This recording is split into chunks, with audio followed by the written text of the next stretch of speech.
Bharuch local crime બ્રાન્ચની ટીમે જાડેશ્વર ચોકડી નજીક આવેલા નર્મદા ગાર્ડન પાસેથી ઝાડીઓમાં દરોડા પાડીને જુગાર રમતા 3 શખ્સોને ₹96,000નો મુદ્દામાલ સાથે રંગે હાથે ઝડપી પાડ્યા હતા, જ્યારે ફરાર થઈ ગયેલા અન્ય 2 શખ્સોને વોન્ટેડ જાહેર કરી ઝડપી પાડવાની કવાયત હાથ ધરી છે।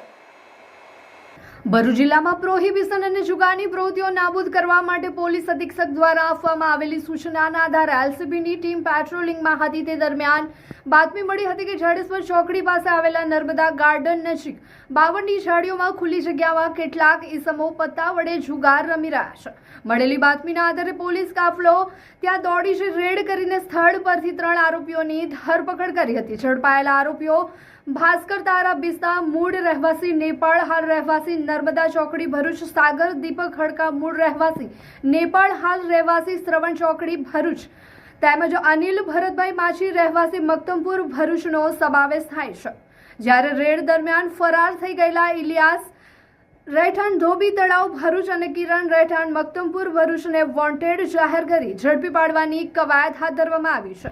પોલીસે સ્થળ પરથી રોકડ રકમ ₹18,800, 3 મોબાઈલ અને 1 મોટરસાયકલ સહિત કુલ ₹96,800નો મુદ્દામાલ જપ્ત કરી ભરૂચ સી ડિવિઝન પોલીસ મથકે અંગે ગુનો નોંધી કાયદેસરની કાર્યવાહી હાથ ધરી છે।